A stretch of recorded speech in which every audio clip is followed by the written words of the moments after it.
Saa 5 asubuhi saa za Afrika ya Mashariki, popote ulipo mtazamaji, na natumai kwamba Alhamisi yako inakuendea vema, ikiwa ni siku ya 11 ya mwezi Aprili mwaka wa 2024. Popote ulipo, karibu kwenye taarifa zetu za TV47 Matukio.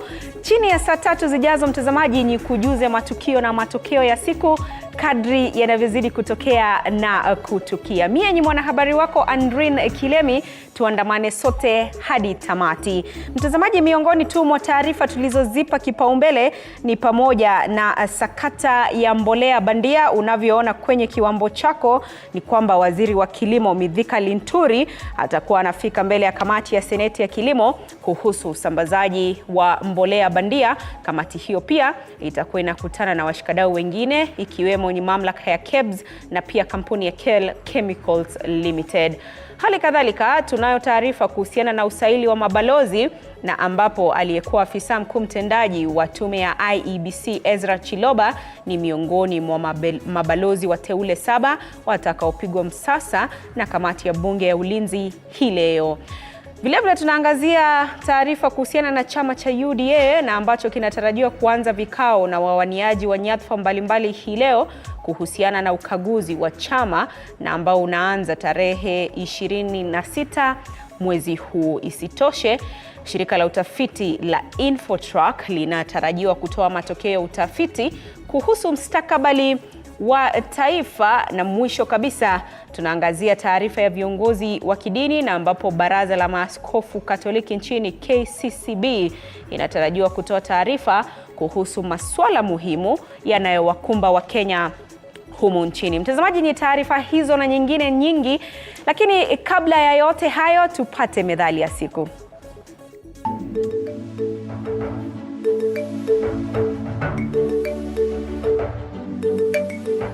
Methali ya leo: mchonga mwiko hukimbiza mkono wake.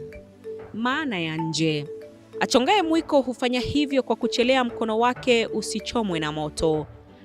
Maana ya ndani: mtu achukuaye tahadhari huipisha hatari. Matumizi: huonyesha umuhimu wa kuchukua tahadhari ili kujikinga kutokana na hatari.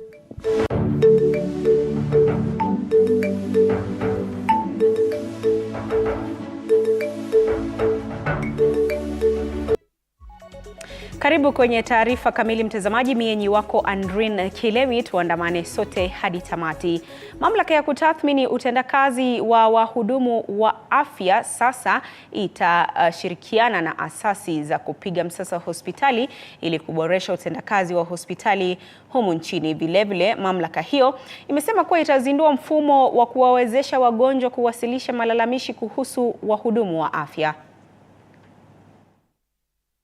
Entire system strong and organized. If you don't have supplies and you don't have bottles to take blood specimens and you don't have blood available for people going to surgery the next day, are making the whole system very weak.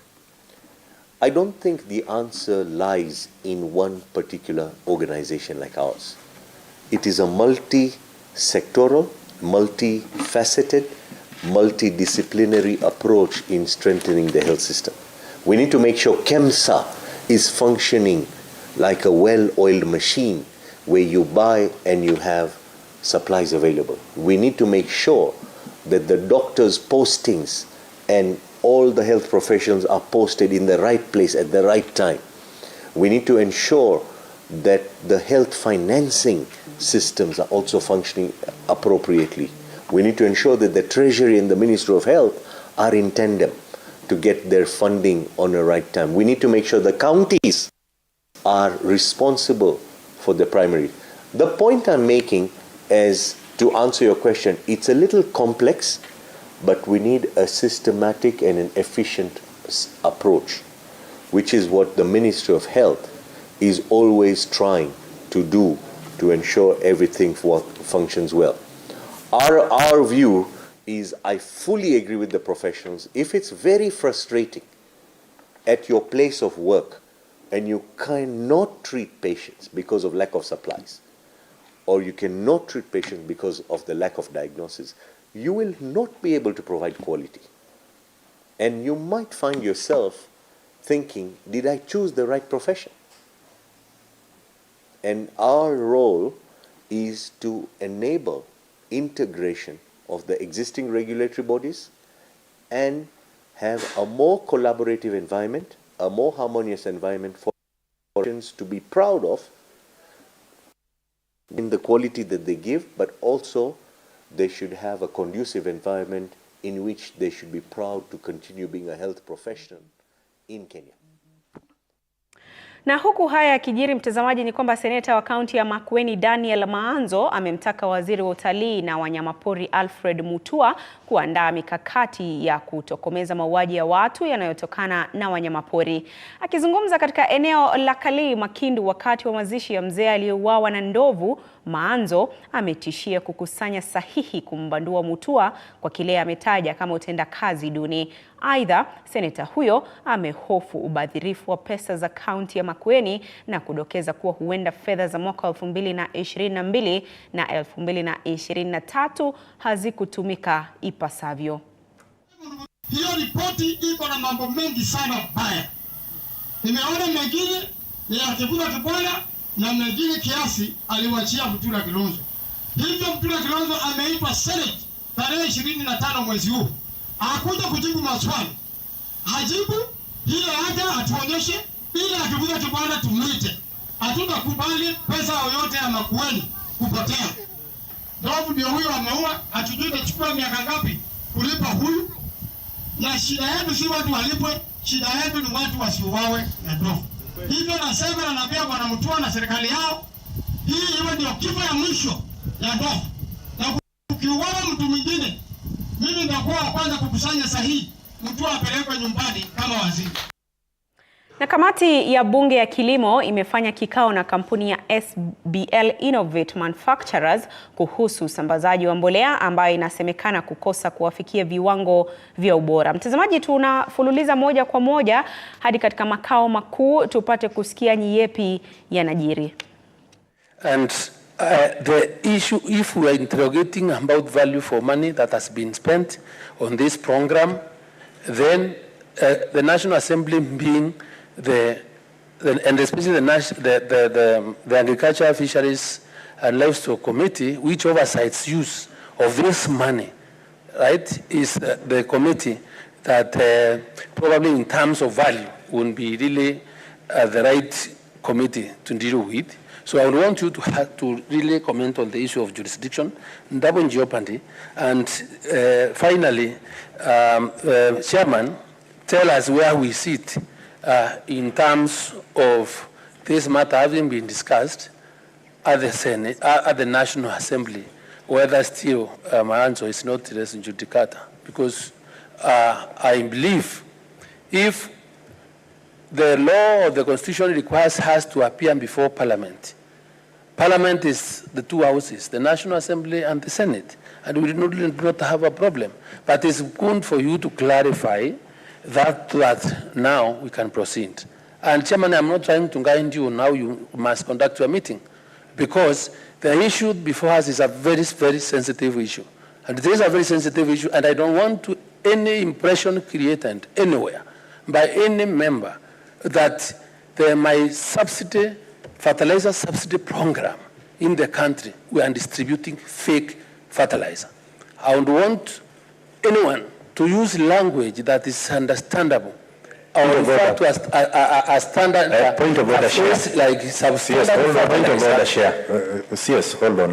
Point of order, Chair. We went around the country, and I don't know why the Honorable Cabinet Secretary would want to create the impression that indeed there is no fake fertilizer. There is fake fertilizer. And I think, Honorable Waziri, it is important that we put it and we say the way it is. We saw farmers crying, and I do not know why you'd want to say that there isn't. We saw it with our own eyes. We have photographic and video evidence. Waziri, we have samples in our cars. We can share with you, just in case your officers have not shared with you. Chairman, it's a principle law that who alleges must prove. I'm the minister in charge of agriculture here, and I am saying that If you want really to engage us so that we don't confuse the public, let us use the phrase substandard, not fake. Because there's no fake in the country.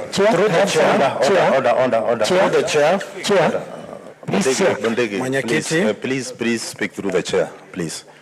Bwana CS, before I give Senator Wakori and Senator Mojidegi an opportunity to talk, you know it's in record that the president has already ordered for the compensation of farmers. There must be a reason for that.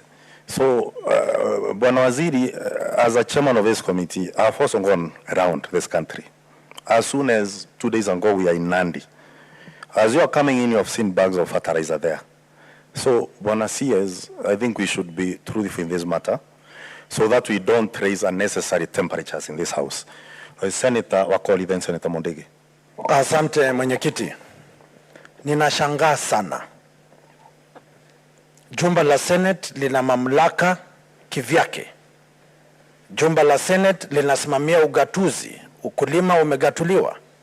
Na tuna haki kikatiba kujadili na kuita yeyote aliyehusika katika mchakato wa kuleta mbolea gushi ambayo tunajadili sasa. Ni kinaya sana waziri kujaribu kudai kwamba sisi tuliokaa hapa tunauliza maswali yasiyokuwepo. Wakenya wanauliza, na katika magala ya halmashauri ya nafaka walionyesha magunia ya mbolea tunayozungumza sasa.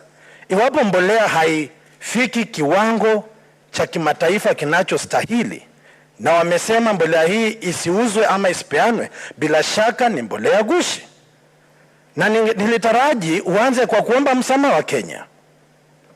Lakini kando na hayo, umeanza mchezo wa paka na panya. Mwenyekiti, hatutakubali na usiruhusu. Nataka tujadili kama watu wazima, nchi na tutazama, tupate mwelekeo na suluhisho kwa matatizo yanayokumba wakulima wa Kenya sasa. Asante. Senator Mondege. Asante mwenyekiti, kwa asili wa agriculture. Na mtazamaji, bila shaka ni kikao hicho ambacho kinaendelea pale bungeni. Tunazidi kufuatilia taarifa hiyo. Mtazamaji, utakuwa unaipokea kwa ukamilifu wake kwenye taarifa zetu za hapo baadaye. Na wakulima wa pamba katika eneo la Mpeketoni, kaunti ya Lamu, wamehimiza serikali kuimarisha usambazaji wa mbegu ili kuwawezesha katika juhudi zao za kilimo cha pamba. Wakizungumza wakati wa zoezi la ugavi wa mbegu za pamba, wakulima hao wamesisitiza licha ya juhudi za serikali na wawekezaji binafsi kusambaza mbegu hizo bila malipo, mbegu hizo huwa hazitoshi. Aidha, mkuu wa idara ya biashara na uwekezaji Abubakar Hassan Kuiji amesema kuwa ujenzi wa kiwanda cha kusaga pamba cha Mpeketoni ni hatua bora ya kuinua kilimo cha pamba katika kaunti ya Lamu. Pamba ndio inatusaidia sana sisi wa mama. Kama mama hapadi pamba hafaidiki, kwa sababu ndio inatusaidia kulisomesha watoto, kulipia watoto shule na kutafutia watoto wetu kitu ya kukula. Na sana sisi wa mama wajane ndio tunapata pamba sana hapa Lamu. Sasa sisi mbegu ndio iko na shida, kwa sababu mbegu inakuja dogo sana, hatupati mbegu ya kutosha hapa Lamu County. Kwa hivyo tungeomba serikali ya county na serikali kuu ya William Ruto isaidie kaunti yetu na pesa nyingi ya kununua mbegu ya pamba. Kiwanda kimeshajengwa tayari, lakini sasa kinahitaji raw materials ambao sasa ni pamba. Kiwanda kama kiko na hakuna raw materials, je, kiwanda kile hakitakuwa kinaweza kujiendeleza? No sustainability. Lakini kwa sasa hii kiwanda kile ambacho kilikuwa supported tayari, ambacho kishatengenezwa, ni vizuri kwamba tukaweze kuwa na mass production of raw resources, raw materials. Na raw materials hizi ni kwa upandaji mwingi wa pamba. Na sasa tuelekee Busia, ambapo baadhi ya wanafunzi wa kidato cha 4 katika shule ya upili ya Bujwanga, eneo bunge la Funyula, kaunti ya Busia, walipiga kambi nje ya afisi za elimu katika kaunti ndogo ya Samia kulalamikia hatua ambayo wamesema kuwa usimamizi wa shule hiyo ulikataa kuwasajili kufanya mtihani wa mwaka huu wa KCSE kwa madai kuwa walikosa kugharamia faini ya uharibifu wa mali uliosababishwa na mgomo. Wanafunzi hao walioandamana na wazazi wao wamesema kuwa waliamua kufika katika afisi za elimu ili kuomba kupata usaidizi. Wakiongozwa na Wilberforce Wanyonyi wameilaumu afisi ya elimu katika eneo hilo kwa kulifumbia macho suala hilo na kuitaka Wizara ya Elimu kuingilia kati.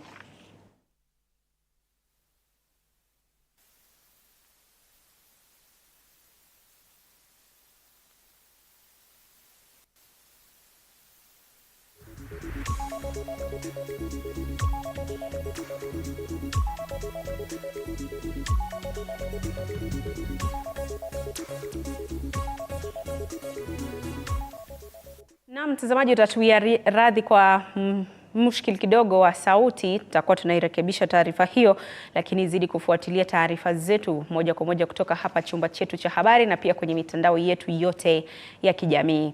Na bunge la kaunti ya Taita Taveta limepitisha mswada wa kubadilisha kipengee cha sheria ya umiliki wa mbuga ya wanyamapori ya Tsavo kuwa chini ya serikali ya kaunti hiyo. Mswada huo uliofadhiliwa na mwakilishi wa wadi wa Undanyi Mbale Jimmy Muhamidi unatarajiwa kuwasilishwa katika bunge la kitaifa ili kujadiliwa. Julius Mariki na ukamilifu wa taarifa hiyo. Na swala la umiliki wa mbuga ya wanyamapori linaendelea kuwa gumzo katika kaunti ya Taita Taveta, wa hivi punde wakiwa ni wawakilishi wadi wa bunge la kaunti hii wakiongozwa na mwakilishi wa Undanyi Jimmy Muhamidi kuwasilisha mswada katika bunge la kaunti hii kuweza kurai bunge la kitaifa kurekebisha kipengee ambacho kitawezesha kaunti hii kuweza kusimamia mbuga hiyo. Tupate kauli zao baadhi ya wale ambao wamezungumza kuhusiana na swala hili. County Assembly kwa pamoja tumepitisha hoja ya kuirai Assembly kuu kwamba ambayo ndio iko na mamlaka ya kubadilisha sheria hususan Constitution ya Kenya, kwamba ndani ya sheria hiyo kuna kipengee kinachoturuhusu kikiweza kubadilishwa, basi mbuga ya wanyama ya Tsavo iweze kutambulikana kama game reserve,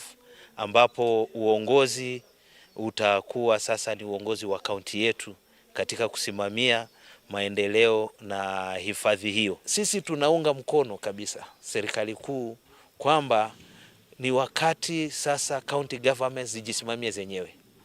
Lakini bahati mbaya yetu itajisimamia vipi yenyewe kama 65% iko mbuga ya wanyama? Yani 65% ya county haiwezi kutumika kuzalisha pato letu la ndani ama on source revenue. Kwa hivyo mimi nimeunga huu mswada. Kwanza utakuja kuemploy vijana wetu, itakuja kuempower hata kina mama biashara, italeta mapato makubwa kiasi cha kwamba Taita Taveta County Government haitategemea mgao wa kitaifa tena, kwa sababu pesa zitakazotokana na usimamizi ama umiliki wa hii mbuga zitakuwa zimetotosha sisi Taita Taveta. Pato ambalo linatoka katika equitable share ni pesa kidogo.